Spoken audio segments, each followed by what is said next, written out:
tugira icyifuzo gikomeye ko mu giterane kirimo gitegurwa n'urubyiruko ririya tsinda rya Fidel rigomba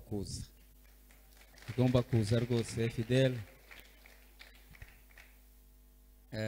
kandi nawe n'umwe mu bayobozi b'urubyiruko hari ukuntu babyiniye Imana twumva bikoze ku mitima yacu. Rimwe na rimwe tuzajya dusirimba ariko na ziriya mbyino tuba tuzishaka kugira ngo tubashe kuzibyiniramo Imana. Timwabonaga ari byiza ziriya ndirimbo muzitegure n'abariya babyinnyi rwose muzaze kugira ngo dufatanye kubyinira Imana kuko birakwiriye. Mbere yuko nsoma ijambo ry'Imana ndashimira Imana ko yabanye nanjye mu cyumweru gishize. Ntabwo nateranye namwe kuva ku wa gatanu, nari nagiye muri Kongo Bukavu mu ivugabutumwa, twagiriyeyo ibihe byiza kandi barantumye ngo ningera mu itorero ryacu nzabatashe nimwakira izo ntasho mu izina rya Yesu. Muri iki cyumweru nacyo gishize ku wa gatanu, ubwo n'umusiba ejo hashize, nari mu itorero rya EPR Gikondo, twahagiriye ibihe byiza naho barambwira ngo ningera mu itorero ryacu nzatanga izo ntasho nimuzakire mu izina rya Yesu. Murakoze cyane. Reka nsome amagambo y'Imana nkoresha umwanya mfite utari kiri muremure cyane, ariko Imana iraza kudufasha kugira ngo ibyo twumva biturimo tubashe kubisangira. Tugiye gusoma ijambo nkunda cyane, n'ubundi ndagira ngo hari ikindi gihe naba nararisomye naba nararibwirijeho, ariko hari ijambo rikubamo karigendana kumva igihe cyose ariryo rikurimo, kandi sindamenya ko rizamvamo, numva rizangumamo tu. Urwandiko rwa kabiri Paul yandikiye Timotheo ni igice cya 2 n'umurongo wa 8. Ndaza gusoma no muri Matayo 27 n'umurongo wa 62, nongere nsome 28 umurongo wa 1 ndangize uwa 15. Tuvuze ko tugiye gusoma mu rwandiko rwa kabiri Paul yandikiye Timotheo ni igice cya 2 n'umurongo wa 8. Nimara no gusoma no muri Matayo ndaza kubabwira ibyo tugiye kuganira kuri uyu munsi. Aravuga ngo uje wibuka Yesu Kristo wakomotse mu rubyaro rwa Dawidi akazuka mu bapfuye nk'uko ubutumwa nahawe buvuga. Amen. Twongere dusome muri Matayo, ubutumwa bwiza bwa Yesu nk'uko bwanditswe na Matayo. Tuvuze ko ari ubutumwa bwiza bwa Yesu nk'uko bwanditswe na Matayo ni igice cya 27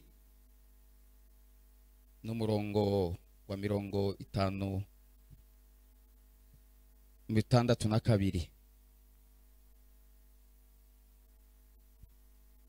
Matayo 27:62 haravuga ngo nuko bukeye bwaho ari wo munsi wakurikiraga uwo kwitegura, abatambyi bakuru n'abafarisayo bateranira kwa Pilato, baramubwira bati mutware, twibutse yuko wa mubeshi akiri muzima yagize ngo iminsi 3 nishira azazuka. Nuko tegeka barinde igituro cyane bazageze ku munsi wa gatatu, kugira ngo abigishwa be bataza kumwiba bakabwira abantu ngo arazutse, maze kuyoba kwa nyuma kukaruta ukwa mbere. Pilato arababwira ati ngaba barinzi, nimugende mukirindishe uko mubizi. Nabo baragenda barindisha igituro, bahoma ubushishi ku gitare kugira ngo bagiteranye n'umunwa w'igituro, babushireho ikimenyetso abarinzi bahari. Amen. Twongere dusome ku gice cya 28 n'umurongo wa 1, hanyuma ndimo nsoma murahita mwumva ibyo tugiye kuganira no kwibukanyaho. Nuko umunsi w'isabato ushize ku wa mbere w'iminsi 7, umuseke wenda gutambika, Maria Magdalena na Maria wundi baje kureba cya gituro. Habaho igishyitsi cyinshi kuko marayika w'umwami Imana yari yamanutse avuye mu ijuru abirindura igitare acicaraho, ishusho ye yasaga n'umurabyo n'imyenda ye yeraga nk'urubura. Babarinzi bamubonye bagira ubwoba, bahinda imishitsi, basa n'abapfuye. Ariko marayika abwira abagore ati mwebweho mwitinya, kuko nzi yuko mushaka Yesu wabambwe, ntari hano kuko yazutse, kuko yavuze. Muze murebe aho umwami yararyamye, nimugende vuba mubwire abigishwa be yuko yazutse kandi azababanziriza kuja Galilaya, iyo niho muzamubonera, dore ndabibabwiye. Bava ku gituro bafite ubwoba n'ibinezaneza byinshi, barirukanka baja kubibwira abigishwa be, maze Yesu ahura nabo arababwira ati ni amahoro. Baramwegera bamufata ku birenge baramupfukamira, maze Yesu arababwira ati mwitinya, nimugende mubwire bene data baje Galilaya, niho bazambonera. Amen. Murabyumva ko nkiri muri Pasaka ntiramvamo, nanjye ndacyayiyumvamo kugira ngo tubashe kuza kuyibukanya.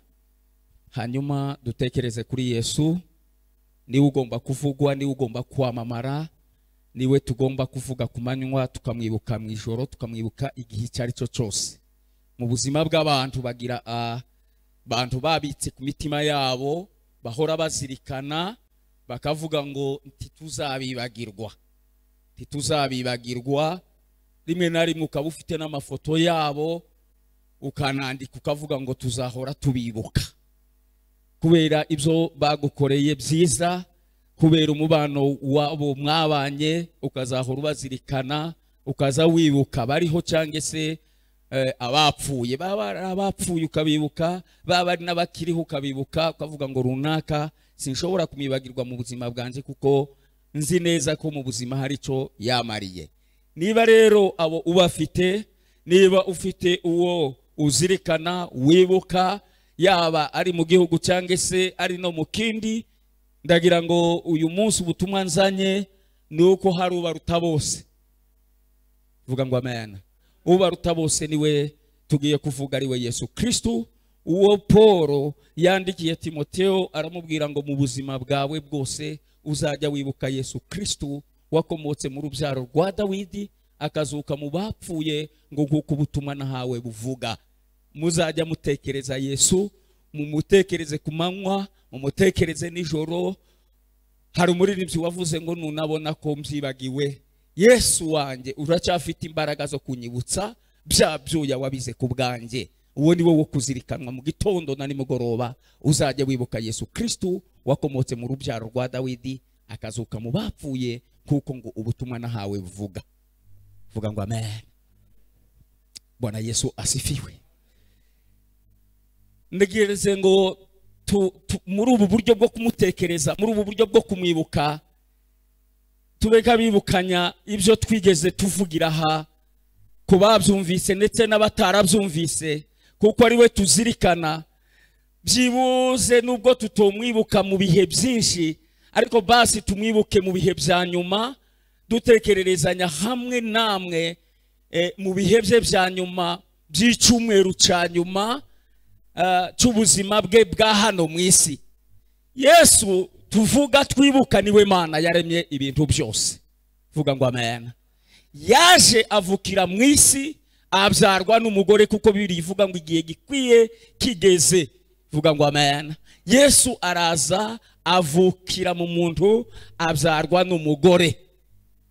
Bibiliya itubwira ko yavutse nk'abandi bana, akura nk'abandi bana, kandi abaho mu buzima nk'ubw'abantu bose, ndetse bunaciriritse, ku buryo wowe ubwawe bushobora kuba ari bwo bwiza kuruta ubwo yabayemo, kuko naho yavukiye ni ahantu hatari hashamaje, hari hagayitse. Akura nk'abandi, akora kuko abandi bakora. Bibiliya ijambo ry'Imana ritubwira n'amateka ko yagize imyaka 30 mu muco w'abayuda. Iyo umusore yakuraga atarageza imyaka 30, ntiyashoboraga guhabwa ijambo mu bagabo. Cyakoze mu myaka 12 yotemberanye na se, akigana na se, akagira n'utubazo ashobora kuba yabaza mu myaka 12 kugeza 15 atarahabwa ijambo mu ruhame. Yogendana na se, akabana na se, akumva ibyo abagabo baganira. Noneho yakura yagera mu rwego rw'imyaka 30 akaba yabona guhabwa ijambo mu ruhame. Nawe yarinze izo periode yose. Vuga ngo amen. Akura nkuko abandi bakura. Mu myaka 12 ye abana n'abantu ajana na se. Murabyibuka ko yigeze ajana na se mu rusengero, ariko ngo ageremo kubera ko atarafite kuvuga ijambo mu ruhame. Bibiliya irambwira ngo atangira ngo kubabaza ibibazo ku buryo ngo bose bibagiwe ko ari umwana w'imyaka 12, ngo hanyuma ngo batangira no kumubaza. Mu byo bamubaza agatangira kubatsinda. Bibiliya ikavuga ngo abantu batangazwa n'ubwenge yari afite. Vuga ngo amen. Noneho hagejeje mu myaka 30 nibwo ngo yahawe ijambo. Noneho atangira gukora ku mugaragaro no gukora ku byamuzanye. Ijambo ry'Imana rirambwira ngo mu myaka 30 ministeri ye yayikoze imyaka 3. Muri iyo myaka 3 nibwo yahamagaye abigishwa, arabatoza, arabigisha. Muri iyo myaka 3 niyo yakozemo imirimo y'ibitangaza byo gukiza abarwayi. Muri iyo myaka 3 nibwo yakijije abarwayi ndetse azura n'abapfuye. Muri iyo myaka 3 niyo yagaburiye abashonji bagiye bahazaga akoresheje imigati 5 n'ifi 2, akagaburira abantu 5,000. Iyo ministeri yose yayikoze mu myaka 3, n'ibyo bitangaza byose abikora mu myaka 3. Igihe rero cyo gupfa kwe no gutungura itorero kigeze, noneho niho tugiye kuvuga mu cyumweru cya nyuma. Hanyuma ndabivuga nihuta, ariko ndaza kurinda se cyange guhagararaho gato ku bintu byabaye ari ku wa gatanu. Muze kuhandindira, ahandi ndavuga nihuta kugira ngo tugere no ku byanditswe twasomye. Vuga ngo amen. Ongera ngo amen. Ndaza gutinda ku wa gatanu, niho nza kuvuga kuko abagatulika bo barawuratuye baravuga ngo ni uwa gatanu mutagatifu. Ndaza kuvuga ku wa gatanu mutagatifu, tuvuga ibintu byahabaye kugira ngo dukomeze dutekereze kuri Yesu. Bibiliya ijambo ry'Imana riratubwira ngo Yesu yahoraga yigisha ku manywa, ariko bwira ngo akazamuka umusozi akaja gusenga. Vuga ngo amen. Yari yaraye mu masengesho ariko wa gatandatu. Noneho bigeze ku cyumweru, Bibiliya irambwira ngo yagombaga gusohoza, niko baririmbyi bavuze ngo gusohoza ibyari byaranditswe kuri we byose, kugira ngo abisohoze. Hari ubuhanuzi bwari bwaramuvuzweho. Yeremiya yarabuvuze ndetse na Yesaya yarabivuze. Yagombaga gusohoza ubuhanuzi bwari bwaranditse buvugwa ngo hahirwa uje mu izina ry'Uwiteka, kandi ngo uwuje agomba kuririmbirwa n'abagabo n'abagore, kandi bakagira igitero kimwe, nta warepetesheje abandi, nta kubisekengeri ya korari ngo ahamagara abantu ngo nimuze duhure turepete indirimbo. Yesaya na Yeremiya barabihanura avuga ngo umunsi azatunguka mu marembo y'i Yerusalemu, uwo munsi ngo hazaririmbwa igitero, ngo abantu bose bavuge ngo hahirwa uje mu izina ry'Uwiteka, kandi ngo baririmbe ngo hozana hozana hozana, hahirwa uje mu izina ry'Uwiteka. Ubwo ngo yatungutse mu marembo y'i Yerusalemu. Bibiliya irambwira ngo hari ku cyumweru mu gitondo, amaze ngo abagore bamubone bafata ibitenge, abagabo bafata amakosime n'amakoti yabo. Hanyuma ngo abatari bafite ibitenge n'amakoti birara mu mashami y'ibiti, imikindo barayitotora, amashami y'ibiti, ibiti byari biraho byose barabitotora. Umujyi wose wa Yerusalemu uraririmba ngo hariho uje, hariho uje. Haleluya! Uwo munsi ngo yari yatumye abigishwa arababwira ngo nimugende muje hirya, ngo murasa kuhasanga ngo indogobe izirikanye ni yayo. Hanyuma ngo muyiziture, niyagira ubitambika imbere akababaza amakuru ngo ariko iyo ndogobe urayiziturira iki n'indi uyishaka, ngo muze gutanga message muvuge ngo databuja ni uyishaka. Uwo munsi Yesu yari afite valere niki agaciro gakomeye, ku buryo ngo ntawashoboye no kwitambika kuri bari yabazanye iriya ndogobe. Yesu ngo bayimugejeje iruhande, ayigenderaho kuko nizo moto zari zihari ico gihe, nizo modoka zari zihari. Amaze ngo ayigendereho, umujyi wose urabimenya ko yaje, umujyi wose urakangarana, baravuga ngo araje. Indirimbi biraririmbwe ngo heri ajaye kwa jina la Bwana, ngo hayirgushe mu izina ry'Uwiteka. Abantu bose bararirimba ngo hozana hozana hozana hozana, hahirwa uje mu izina ry'Uwiteka. Bibiri irambwira ngo kubera agaciro Yesu yari afite, ngo indogobe ya Yesu ntiyagombaga no gukoza ibirenge hasi. Nibwo ngo bashashe amakoti yaba abandi bitenge, bazana n'amashami bayashira mu nzira. Niwo munsi abagatulika bazavuga ngo ni umunsi w'amashami. Vuga ngo amen. Ubwo byabaye ku cyumweru. Bibiri irambwira ngo bimaze kuba, amaze kuririmbirwa gutyo, uwo munsi wose yiriwa celebra, yirukanka mu mujyi, byasaga na defile. Mu mugoroba yirukankira kandi ku musozi aja gusenga. Ntabwo Yesu yagiraga ahantu arara uretse mu masengesho ku musozi. Ari mwisi nta nzu yabagamo, nta nzu yagiraga, yabaga mu buzima buciriritse. Akigisha ku manywa, ariko mu mugoroba akaja kwirarira mu ishyamba aja gusenga. Vuga ngo amen. Ongera ngo amen. Kubera ko uwo munsi wari umunsi wari umunsi usa n'umunsi mukuru, byageze ngo aho babura naho barira, babura n'ico kurya, birirwa bazenguruka muri uwo mujyi n'abigishwa. Ariko mu mugoroba bagenda barara mu masengesho, n'amazi ntayo babonye, ndetse baranabwirirwa, bigera naho baburara. Bigeze mu rukerera rwo kuwa mbere, abigishwa buri wese akaza akora kunda yareba kuri Yesu ati twese ni ukuri kw'Imana turashonje. Petero akareba kuri Yohana ati wowe umeze ute? Ati byacitse nubwo twaraye masengesho ariko turashonje. Yesu ngo abarebe, aravuga ati aba batipe nta kindi barashonje. Mu gitondo cyo kuwa mbere, Bibiri irambwira ngo kubera ko bari bashonje, ngo babona ngo igiti cy'umutini. Yesu arababwira ati mureke tukigereho turebe ko hari imbuto dushobora kukibona ho zashobora kubaramira. Bageze iruhande rw'ico giti, Bibiri irambwira ngo Yesu ahageze ngo barebe kuri cya giti basanga na amashami gusa, ariko nta mbuto zihari. Iki kintu kirakomeye cyane, kwinjira abantu bakabona nkaho ibintu bikomeye bisa naho ari byiza, ariko binjira bakabura imbuto. Vuga ngo amen. Yesu ngo abone nta mbuto nimwe ihari, icyo giti ngo kiramurakaza, asiga kivumye. Bari kumwe n'abigishwa, ngo ahita kivuma, arakibwira ati wa giti we nuko wume, kuko hari ibyo twari tugutezemo none turabibuze, dusanze ari amashami gusa. None ubwo ubuzi ibyo twari tugutezeho wume. Ngo avuga iryo jambo, ngo barebe gutya basanga igiti cyama kizamukirana imizi, kigenda ngo cuma, bareba kirazamuka ku giti, bareba cuma, ngo kigera mu mashami. Agihagazaho igiti gihita cuma. Amaze ngo abigishwa baratangara, baravuga ngo yeme, ese uyu muntu tuza tugendana ni muntu ki ku buryo ashobora igiti gihita cumva? Burya bwose ibintu byose bigira amatwi, ibintu byose bigira amatwi, iyo bihamagaye byose biritaba.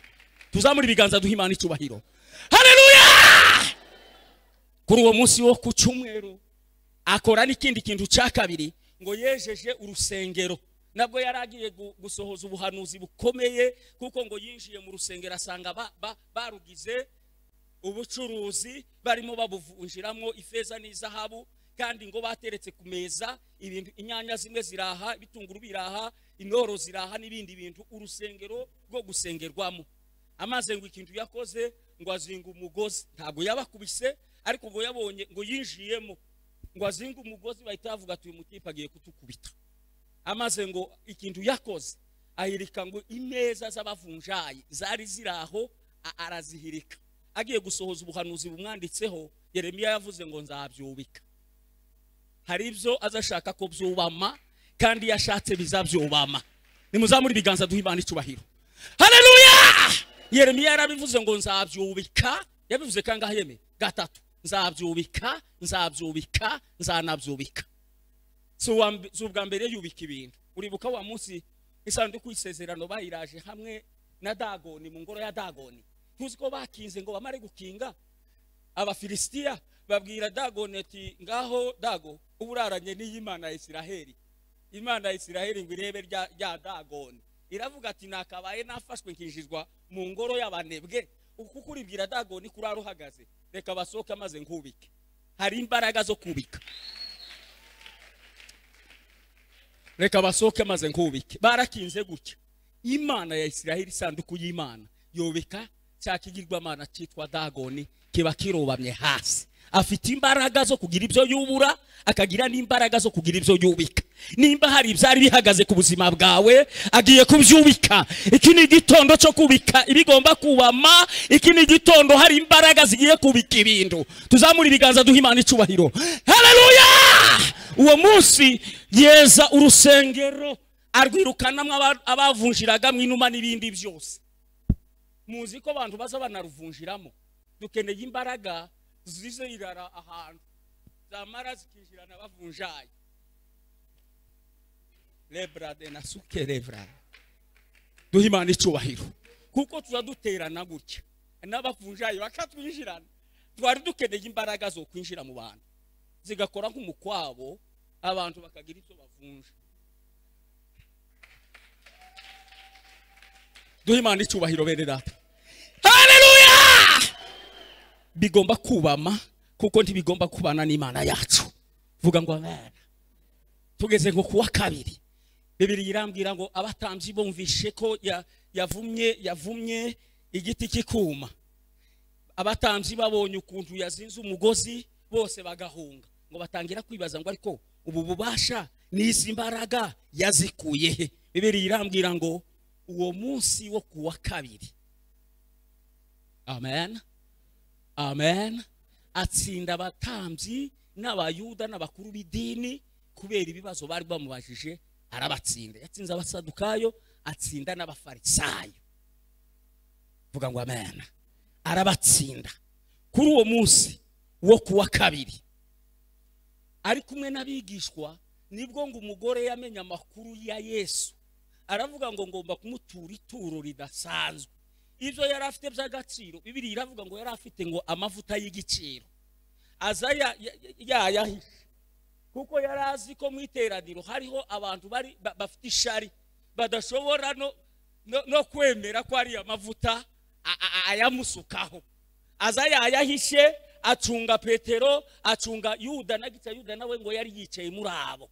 Amaze ngo kubacunga, apfundura ya mavuta ngo amare kuyafundura. Bibiliya irambwira ngo ayasuka kuri nde? Kuri Yesu, ngo amara yahanaguza umusatsi we. Abari aho barimo Yuda ngo batangira kwivovota, baravuga atari uyu mugore, mbega umugore uzi guharibisha, azanya amavuta y'igiciro, twari kuyagurisha kandi yeme yarahenze ayo mavuta. Yarahenze. Uyu mugore afasha amavuta y'igiciro none ayamenye hasi.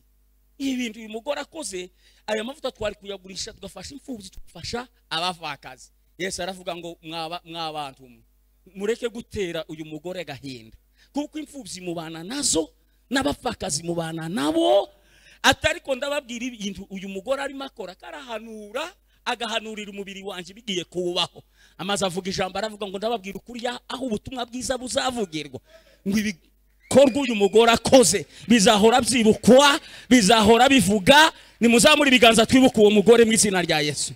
Haleluya! Uko niko byagenze kuwa kabiri. Bigeze kuwa gatatu, Yuda ngo abayinjiwemo n'umutima wa shitani. Murabyumva? Yuda abayinjiwemo n'umutima wa shitani. Ngo nibwo yatangiye gukora n'inama n'abatambyi, atangira uburyo yamugurisha, atangira ndetse n'uburyo yamugambanira. Yuda yamugurishije kuwa kangahe? Kuwa gatatu. Bigeze kuwa kane, vuga ngo amen, ongera ngo amen. Uyu munsi wo kuwa kane nawe no munsi ngo nawe udasanzwe. Bari mu bitegura ko bagiye kwinjira mu minsi mikuru ya Pasika. Kandi uyu munsi mukuru wa Pasika wabaga, abantu bagombaga kugira ifete, abagabo bagahura, abagore bagahura, abantu bagahura, imiryango igahura, bakazavuga tese turaja gusangirira hehe. Uwo munsi ngo nibwo yahuye n'abigishwa be, bari kumwe n'abigishwa be, ngo hanyuma ngo batangira kumubwira tese ko Pasika n'iminsi mikuru yegereje, none wewe urashaka ko dusangirira nawe ibya Pasika, urashaka ko tugutunganiriza ibya Pasika hehe. Amaze Yesu arababwira ati noneho ga iyi minsi natwe tugomba kuyiserebura tukayibamo. Atari ko nimugende mu murwa, ngo nimumara muje kwantuza. Kwande nimumara mubwire ntuza. Abarundi nibo bazavuga ngo ni ntuza. Nimugera kwantuza mubwire ngo ntuza we, ngo iwawe. niho data ashaka ko dusangirira nawe ibya Pasaka. Vuga ngo amen. Barimo bibaza ngo ariko ntuza turamubwirwa niki? Arababwira ngo noneho ndabona mwayobowe ntuza. Nabonye mwayobowe ntuza, none ikimenyetso muri bumenyereho ntuza nuko muri muhure n'umugabo wikoreye ikibindi, noneho nimubona yikoreye ikibindi mumukurikire inzu yinjiramo. Vuga ngo amen. Aho niho kwa ntuza, inzu yinjiramo abariho mwicara musangirire namwe nawe ibya Pasaka. Vuga ngo amen. Igihe ngo barimo basangira nibwo ngo yari yavuze ngo mbonye amakuru, namenya amakuru kuko muri mwe hari murimo ungambanira. Ngo batangira kwibazanya ngo ariko ninde muri twe. Petero akavuga ngo ese ninje, Yohana akavuga ngo ese ninje.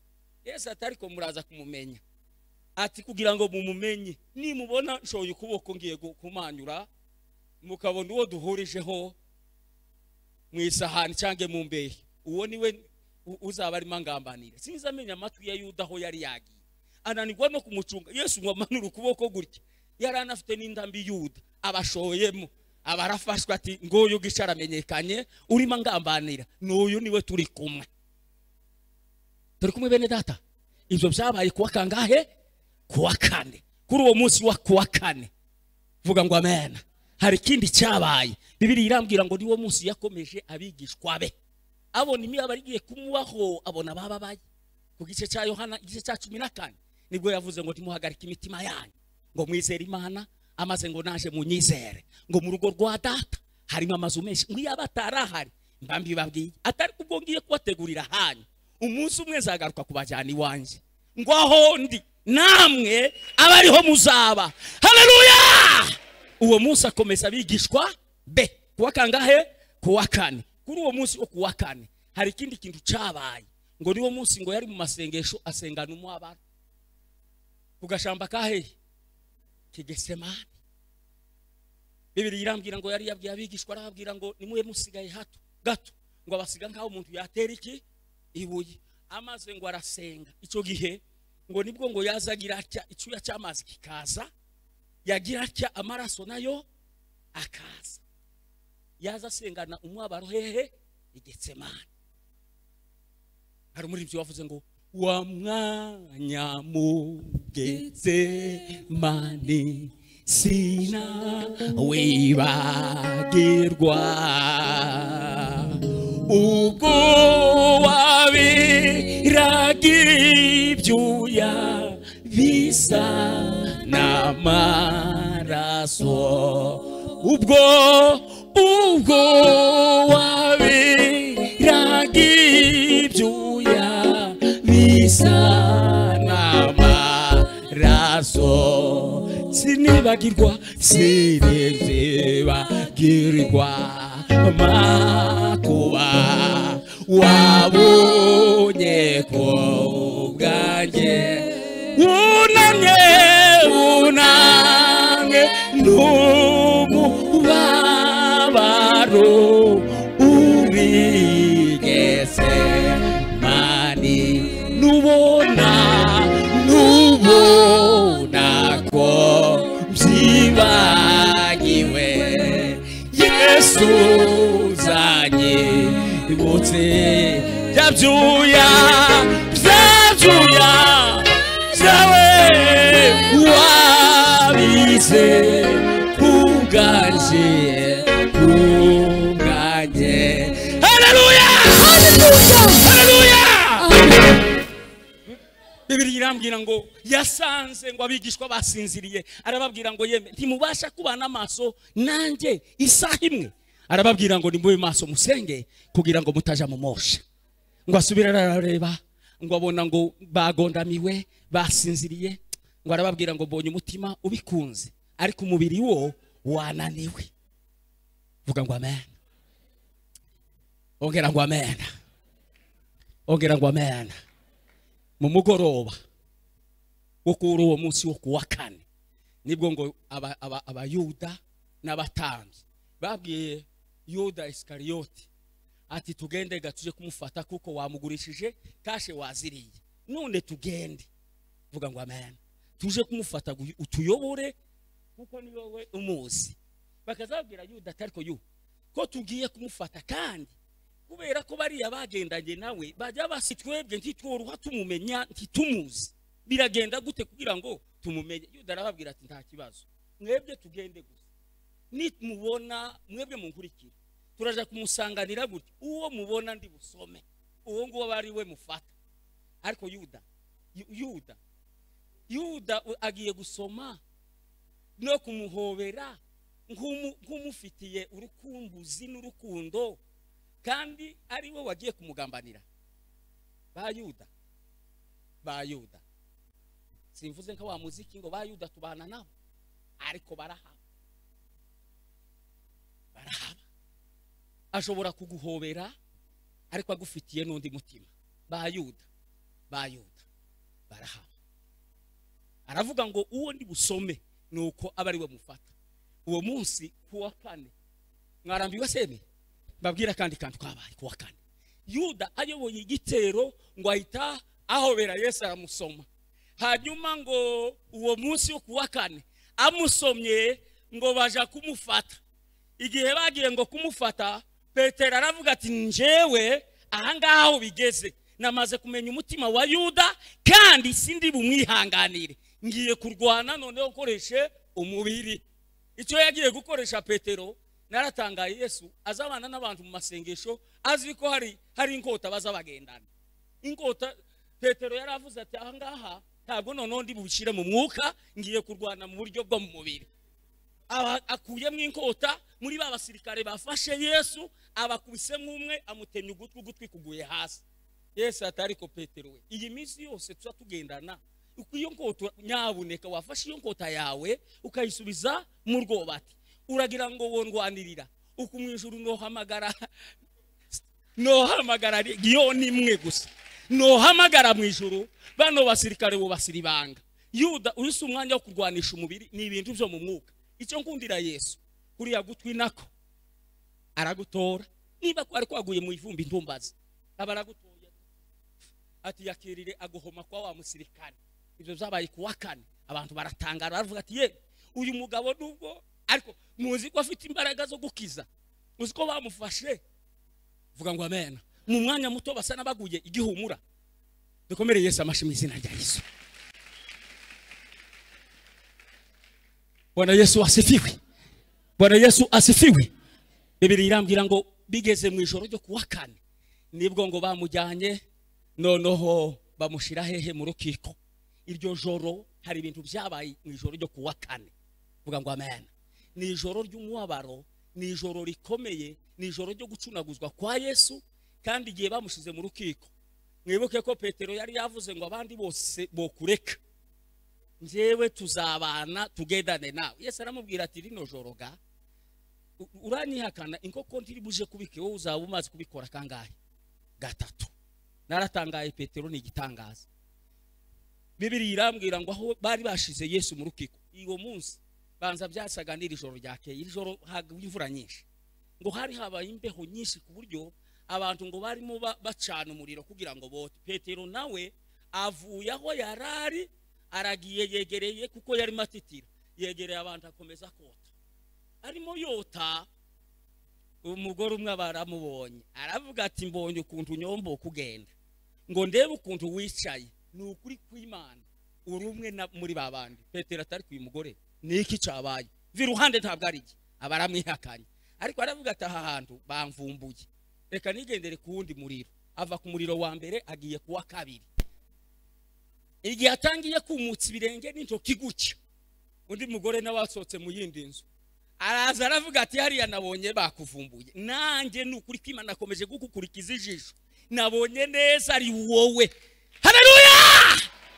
Petero atari kwa abagore nta wabandoze abagore ko baragenda abarahavuye avuye kuri wa muriro agiye ku wundi muriro wa gatatu. Vuga ngo amen. Atangiye kwiyegeranya noneho yerekerayo agira ngo none nta muntu urimo amubona. Undi mugore nawe abaraje aravuga ati ni ukuri uri umwe no muri babandi ati kandi n'imvugo yawe n'ingendo yawe rwose nubwo wahakanye ni wowe tu Bibiliya irambwira ngo bihurirana nuko Yesu bamusohoye mu rukiko, amazi arebana na Yesu, ngo akubitane na Yesu koko nayo birabitse, ngo ibike gutya. Petero ararira. Yesu ati aha Petero, wabibonye kundi ibintu bibaye? Vuga ngo amen. Ongera ngo amen. Bigeze kuwa gatanu noneho mu gitondo, sibo tugeze? Vuga ngo amen. Urubanza rwamufashe kandi agomba kubambwa. Inama irabaye, baravuga ngo ese turamubamba guti? Baba bateguye umusaraba. Bateguye iki? Umusaraba. Kuwa gatanu mu gitondo baramubwira ngo ikorere, kandi umusaraba wikoreye niwo tukubambaho. Iyo tugeze kuri uwo musaraba numva ubuzima bwanje buhindutse. Bibiliya iravuga ngo umusaraba wikoreye Yesu urakuvuna, warawutuye hasi gatatu kose, kubw'ibyaha by'abari mu isi, kubw'ibyaha by'abari mu isi. Umusaraba wikoreye Yesu waragutuye hasi, urakuvuna, waragutuye hasi gatatu kose, kubw'ibyaha by'abari mu isi, kubw'ibyaha by'abari mu isi. Haleluya, haleluya, haleluya, haleluya. Yikoreye umusaraba kuwa gatanu ngo agere imbere, umusaraba umurusha ibiro, abayituye hasi baba barakubise. Atikorere, arawubatuye, arasubira yikoreye, ngo agere imbere aranyerera yitura hasi. Umaze kumutura gatatu nibwo haje umugabo witwa Simoni, ngo umunyakurene, ngo bamubonye arimo yitambukira, baravuga ngo we niwo munsi bahabaye urufato. Bafashe Simoni uwo munyakurene, ni umunyafurika, baramubwira ngo ugomba kufatanya na Yesu ukawumutwaza. Bamujanya hitwa Nyabihanga, bamujanya hitwa Igorogota, bamujanye ku musaraba. Simwe muza muririmba ngo Yesu yitanze Karuvari, yapfiriye ibyaha byanjye byose. Iyo Karuvari, iyo Karuvari, iyo Yesu yitanze Karuvari, yapfiriye ibyaha byanjye byose. Iyo Karuvari, iyo Karuvari, Yesu yitanze Karuvari, yapfiriye ibyaha byanjye byose.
Mukomere Yesu amashyi mu izina.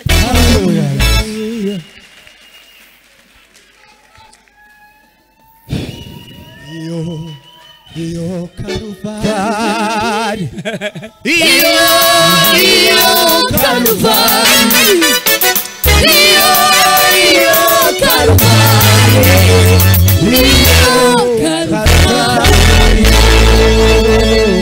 bamaze kumugeza hitwa Nyabihanga. Hari umuvugo navuze ngo bamugejeje Nyabihanga, ngo amahanga muhanze amaso uko yari yambitswe ikamba ry'amahwa ngo ahezwa no kudushakira amahoro ngo ni mumuhe impundu arazikwiriye. Hallelujah. Hallelujah. Bamugejeje aho inyabihanga babwira ibintu byabaye. Vuga ngo amen. Bazanye ngo umusaraba barawushinga. Ngo bamare kuwushinga baravuga ngo tugiye kuwukumanikaho. Ariko ngo Pilato nawe ngo yari yateguye indi nyandiko. Vuga ngo amen. Ayishira hariya ku musaraba aravuga ngo uwo mugiye kubamba ngo ni Yesu w'i Nazareti ngo kandi uyu mubambye ni umwami w'Abayuda. Yabyanditse mu ndimi zitatu. Yabyanditse mu Kigiriki, abyandika mu Giheburayo, abyandika no mu Cyaramaya. Abishira hehe hariya ku musaraba. Ivyo ngo iyo nyandiko ngo yababaje Abayuda baravuga ati Pilato, ivyo wakoze ntabwo twabivuganye nawe. Kuraho iyo nyandiko kuko uyu ubambwe ntabwo ari umwami wacu. Amaze muzi icyo Pilato yavuze. Yaravuze ngo ivyo nanditse. Ivyo nanditse. Niba hari Imana yanditse ku buzima bwawe. Niba hari Imana yanditse ku buzima bwawe. Nta murozi, nta mupfumu, nta uzagukura ku Imana yanditse ku mibereho yawe. Niba hari Imana yanditse mu buzima bwawe. Niba hari Imana yanditse mu itorero ryacu. Niba hari Imana yakwanditseho. Haleluya! Niba hari Imana yanditse kuri wowe, Imana izabisohoza. Gira muri kumwe ngo izabisohoza. Uwo muri kumwe ngo yarabyanditse. Niba hari ibyanditswe, nta murozi uzabisiba, nta mupfumu uzabisiba, nta murozi uzabisiba. Iby'Imana yanditse, iby'Imana yanditse izabisohoza. Imana iravuga muri Yeremiya ngo dore ndi n'inyuma y'ibyo nanditse. Iri nyuma y'ibyo yanditse kugira ngo ibashe kubisohoza. Zamura ibiganza duhe Imana icyubahiro. Haleluya! Ibyanditswe byaranditswe. Vuga ngo amen. Kuri uyu musaraba. Vuga ngo amen. Hallelujah. Niho ngo Yesu yavugiye amagambo angahe?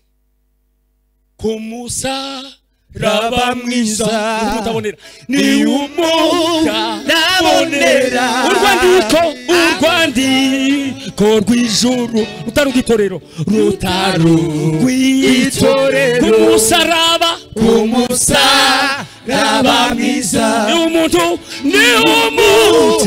abonera urwandiko rw'ijuru rwitorero ndashima umusaraba ndashima ariko cyane ndashima umwami Yesu iri itangiriro ry'umunezero wanjye umutwaro wamvuye ku mugongo iri itangiriro ry'umunezero wanjye umutwaro wamvuye ku mugongo ndashima umusaraba ndashima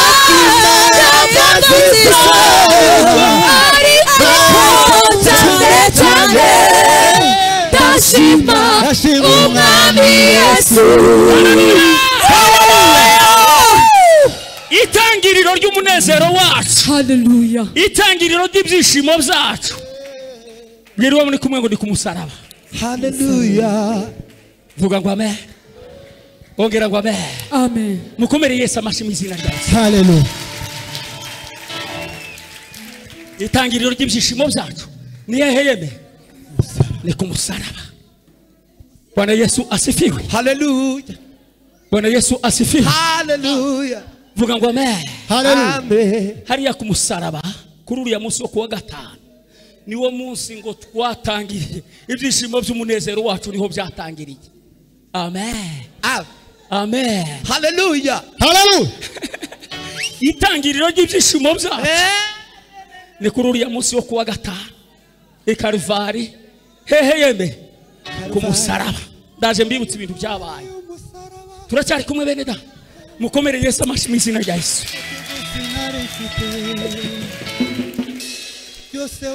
Hari amagambo Yesu yavugiye ku musaraba. Muri ariya magambo la barada la barase le forteleba.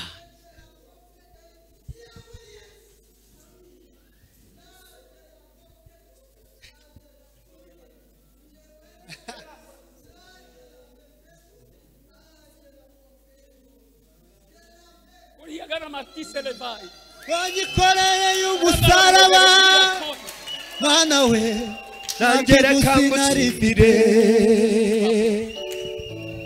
byose wabimereye ubuntu Mana we nangere kangushimire Wanyikoreye y'umusaraba Mana we nangere sinarifite Wanyikoreye y'umusaraba Mana we nangere sinarifite byose wabimereye ubuntu Mana we nangere kangushimire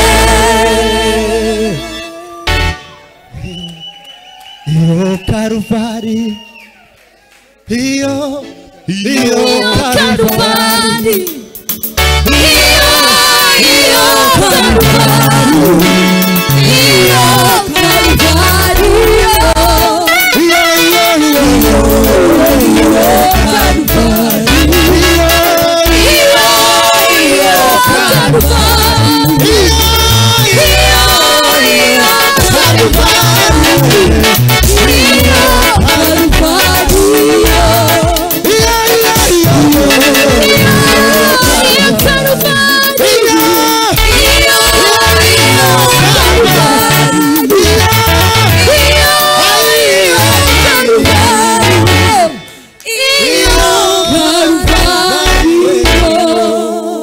bamushize hariya ku musaraba.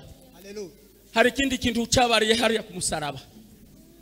Buriya abantu bari bazi ngo bamubambye, naho nawe ngo yafashe urwandiko rw'imihango rwaturegaga,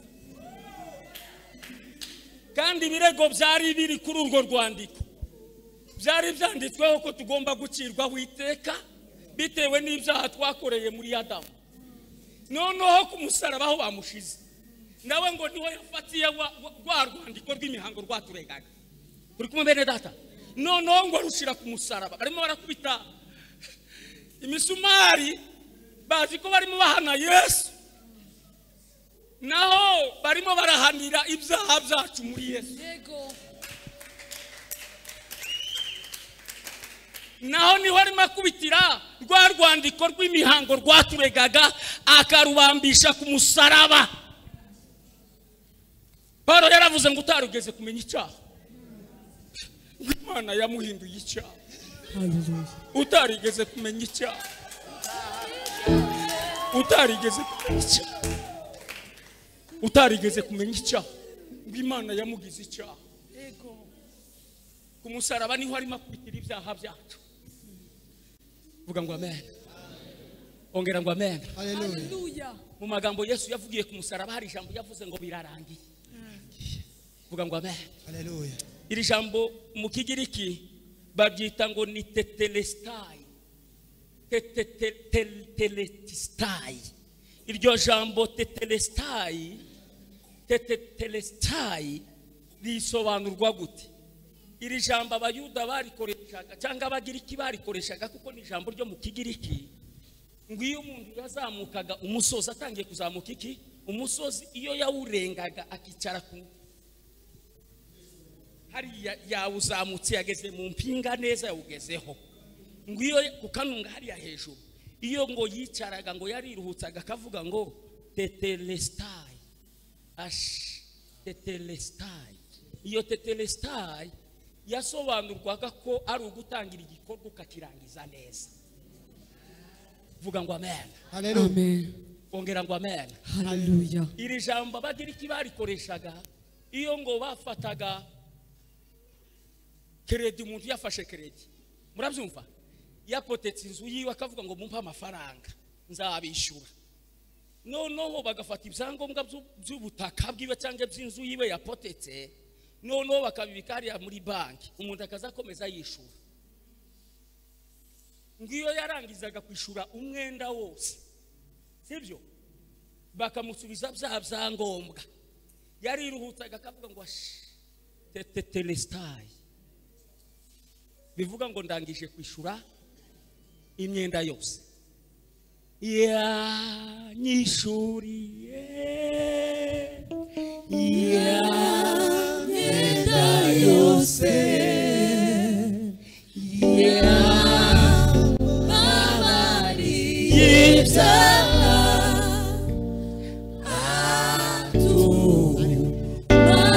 atumarerate, yanyishuriye, yanyishuriye imyenda yose yambabariye,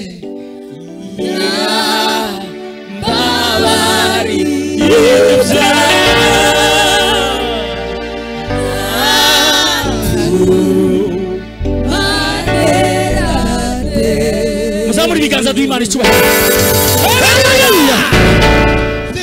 Iri jambo tetelestai ryakoreshwaga kandi iyo abasirikare bagiye kurwana, bavuga ngo tugiye kurwanya igihugu. Iyo ngo bagiraga umugisha bagafata igihugu, bakinjira kuri radio na televiziyo b'igihugu bagatangaza ngo igihugu cyafashwe, bagakuraho ya darapo yariyo muri ico gihugu, bakayitsa hasi bakazamura iyabo, biruhutsaga bakavuga ngo tetelestai, vuga ngo amen. Igihugu kirafashwe, noneho turaruhutse, ni tetelestai. Turi kumwe bene da? Haleluya. Ibyo byakozwe n'Abayisiraheli igihe barwanaga. Muribuka ko babaye mu bihugu, umunsi David bin Goliyo yafataga igihugu cya Isiraheli, bivugwa ko ibendera bamaze kumanura izabo, amaze kumanika iyabo, biruhukije bavuga ngo tetelestai, igihugu kirafashwe, noneho duhawe ihumure, noneho twe tutari dufite igihugu tubonye igihugu. Ku musaraba niho twaboneye ubwene gihugu, ku musaraba niho twaboneye igihugu. Vuga ngo amen. Bwana Yesu asifiwe. Bwana Yesu asifiwe. Ni ukuvuga ngo tetelestai ni ugutangira igikorwa ukakirangiza neza. Ese ndandirimbo muza muririmba ya tetelestai, reka nibibutse, murayifite shedai, mwibuka murayifite indirimbo ivuga ngo nimpamo imihabaro yanjye, imibabaro yanjye yose yashizweho akadomo ku musaraba i Karuvali, nari Yesu yashize iherezo. Imibabaro yanjye yose yashizweho akadomo ku musaraba i Karuvali, nami Yesu yashizeho iherezo. ni tetelestai umwami Yesu yagize gute? Yashizeho iherezo. Mukomere Yesu amashigira soza. Haleluya. Kuri uriya mugoroba wo kuwa gatanu ndashoje, bamaze kumva kuko bamwishe byarangiye, umugabo witwa Yosefu umukire wa Arimateya yaraje ngo aravuga ngo ni mumpi intumbi ya Yesu nje kuyihamba. Agiye kuyihamba mu mva ye yacukuye. Uri kumwe? Hanyuma barayimuha, arimo yibaza ngo ese ko bayimpaye ndayishobora dige nyine. Haba hahingutse undi mugabo w'umukire ngo wari umwigishwa wa Yesu rwihishwa, witwa Nikodemu, wari businessman. Ntazaboneka mu materaniro yo kuwa mbere, ntiyazaga aboneka mu materaniro yo kuwa kabiri, mu materaniro yo kuwa gatatu nushaka muterane ntaboneka, mu materaniro yo kuwa kane ntaboneka, haba no ku cyumweru rimwe na rimwe ntaboneka. bitewe n'iki nuko yibereye mu kazi ariko ari muri business, ariko nubwo yari muri business yari umwigishwa wa Yesu rwihishwa. Igihe intumwa zari zahunze zose zatawanyitse mu mugoroba ku wa gatanu, Nikodemo ati naje ndaje ngiye gukora ibyo abandi batakoze, mfite umwihariko wanjye. Dufite ba Nikodemo ahangaha, mushobora gutekereza ngo none kubera ko mutabanye mu materaniro ntimuri kumwe, ariko nta kibazo. Ba Nikodemo akagoroba ko kuwa gatanu iyo bahageze nabo baza bakora akazi kabo. Haleluya! Ntabwo tugomba kubaciraho iteka. Nikodemo yarahaserutse mu mugoroba kuwa kangahe? Kuwa gatanu. None nimutababona muzagira ikibazo. Timuzi ko iyo bahageze nimba ari bafure tuza tuyibona, muzabaciraho iteka se? Nimutabana kuwa mbere nimushake ntimubana, ariko baza bahagera ibindi bintu byananiranye bahagera. Ya masengesho twari tugize iminsi 21 dusengera umugoroba kuwa gatanu, Nikodemo yahagera, igisubizo kikaba kirabonetse. Komera Yesu amasibu ya none. Haleluya! Aravuga ngo nanjye ndafatanya nande na Nikodemo, ndafatanya na Joseph wa Arimateya duhamba umubiri wande wa Yesu. Konda Nikodemo nawe abayaje. Kandi naratangaye umunsi ngo yahinga, ngo we yari yazanye ibihumura neza. Vuga ngo amen. Ariko parfait iyo ngo yari yazanye, nasomye biri irambwira ngo yari yazanye ngo ibihumura neza byo gusiga umubiri wa Yesu kubera ko yari umubose, ngo byapimaga ibiro 50 kilo. Ariko Nikodemo ni mwiza, ni ukuri kw'Imana. Aravuga ati ndamusiga, ariko ibihumura neza nitwaje ni 50 kilo, ibiro 50 byo gusiga umurambo gusa umubiri wa Yesu. Intumwa ngo zari zahunze, intumwe zose zari zagiye, Nikodemo arahaseruka. Vuga ngo arahagera. Ngiye gusoza yeme, ariko ubutumwa buraryoshye. Pasakira cyandimo, nimuzamura ibiganza mpimana cyo. Haleluya. Yosefu na Nikodemo baba barafatanije kuri uwo munsi wo kuwa gatanu. Bamaze gushingura, inama y'abayuda ngo yarateranye, babatambye baravuga ati ntihajya twasomye muri bataye, ati tuributse ko amubeshi yavuze ijambo. Yaravuze ngo mu minsi 3 azagira gute? Azazuka. Bari bafite n'amasezerano ati none kugira ngo ibintu bitaza kuducamo tuje kwa Pilato kumusaba abasirikare. Vuga ngo amen. Nitumara kumusaba abasirikare, aduha abasirikare, hanyuma tuje kurinda uriya mubiri wande wa Yesu.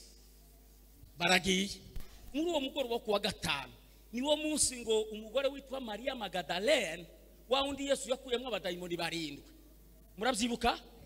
Izindi ntumwa zose zari zifite iwabo, ariko uriya mugore we Yesu giye yamukuyemo abadayimoni 7, yamusanze kumva nta handi yari afite agomba kuja, kuko nta handi wabo yari afite. Aravuga ati ijoro ngomba kurara nanjiriya ku bituro, nuko ndari iruhande rw'imva ya Yesu, nuko nta handi mbona naje. Byabaye kuwa gatanu. Turi kumwe? Vuga ngo amen. Ongera ngo amen. Ongera ngo amen. Iryo joro nibwo abasirikare boherejwe bagiye kurara kumva yande. Uko niko byaraye mu ijoro ryo kuwa gatanu, mu ijoro ryo kuwa gatandatu, mu mugoroba mu manywa yo kuwa gatandatu, nuko niko byari bimeze. Nta unyeganyega, ibintu bikomeye bitameze neza. Twasomye muri 28 muri Matayo, bigeze ku cyumweru mu gitondo. Vuga ngo amen. Marayika aramanuka. Vuga ngo aramanuka. Ikintu yakoze marayika ngo aragenda banza gukuraho cya kibuye.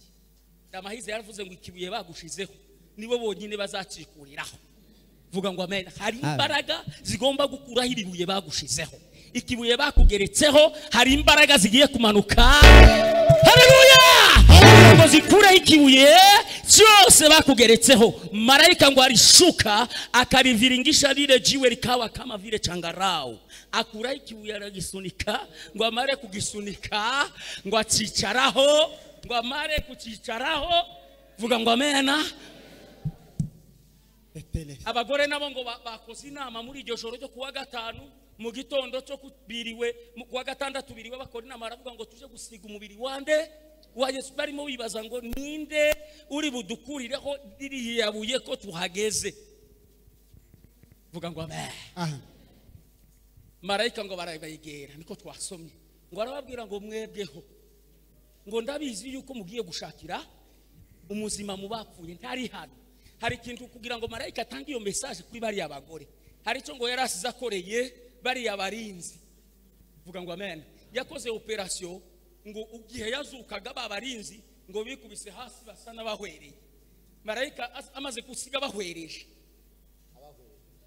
asiga bahwereye asiga bahwereye. Vuga ngo amen. Asize bahwereye arirukanka abwira abagore ati mwebweho ntimutinye ibisirikare size bihwereye ntimutinye harabona size mpere. Hari imbaraga zigomba gusiga zibahwereje. Hari imbaraga zigomba kubahwereza abakurwanya Imana izabahwereza. Haleluya haleluya haleluya. Ndabizi mwebwe aho mushaka umuzima mu bapfuye ntari hano mumva yagize gute yazutse. Ntabwo ari hariya mwebwe ntimutinye namenya amakuru yuko mumushaka ariko hari abahwereye hariya. Vuga ngo amen. Ongera ngo amen. Haleluya. Bibiri irambwira ngo umunsi ngo yazutse amaze kubwira aba bagore ngo yagize gute yazutse. Abagore ngo marayika arababwira ngo nimugende. Yesu arababonekera arababwira ngo muje kubwira intumwa ko nagize gute nazutse. Abagore barirukanga ngo babwire intumwa gutya ngo yazutse nta uri mumva. Intumwa ngo zirapinga ziravuga ati ariko mu abagore yazutse koko ninde wababwiye ko yazutse? Bamaririmba ngo ni malaika ametuambia, ni malaika ametuambia, ni malaika ametuambia, ni malaika ametuambia. Atese ko yazutse yabacitsa jahe bahita bavuga ngo ni Galilaya amekwenda, ni Galilaya amekwenda, ni Galilaya amekwenda, ni Galilaya amekwenda. Kafufuka Bwana wangu, kafufuka leo hii. Haleluya haleluya. Amakuru tubabwira, inkuru nziza tubabwira, Yesu ndari mumva. Yesu yarazutse. Niba yarazutse afite imbaraga zo kuzura ibyawe byapfuye. Haleluya. Vuga ngo amen. Mu gitondo yiyeretse abari abagore yiyereka Kiliyopa. Bibiri irambwira ngo muri ico gitaramo cy'Galilaya yahuriye n'intumwa. Mu gitabo cy'ibyakozwe intumwa ndashoje. Bibiri irambwira ngo yabonekeye benshi, ngo yanababonekeye mu gitaramo cy'Galilaya ari nka 500 barenga. Vuga ngo amen. Ngo abonekera Kefa, abonekera Yakobo, ngo abonekera n'abandi. Pawulo aravuga ngo nanje yambonekeye ndi nk'umwana w'icenda. Ngo murabo ngo sinari nkwiriye kuko yamubonekeye agiye gutoteza itorero ry'Imana. Yesu yarazutse. Niba afite kuzuka, niba yarazutse afite ububasha bwo kuzura ibyawe. Bibiliya yavuze ngo uzaje wibuka Yesu Kristo wakombotse mu rubyaro rwa Dawidi. Kuko ubutumwa ndahavuga. Muhaguruke dusenge. Data mu izina rya Yesu Kristo, de la mode var de la far tetelestai warabirangije Yesu. La baradana furti sebar warabirangije mwana. Haleluya. Ku musaraba i Karvari byose byashizweho akadomo. Turagushimiye kuri uyu munsi. Dusengeye itorero ryawe Mana, udusengeye ubwoko bwawe bwateraniye aha muri kino gitondo. Utwambike imbaraga, dukomeze tugutekerezeho, dukomeze tukwibuke, dukomeze twishimire intsinzi twaboneye kuri musaraba. Urakoze Yesu. Reka tugukomera amashyi kuko tubereye igisubizo. shira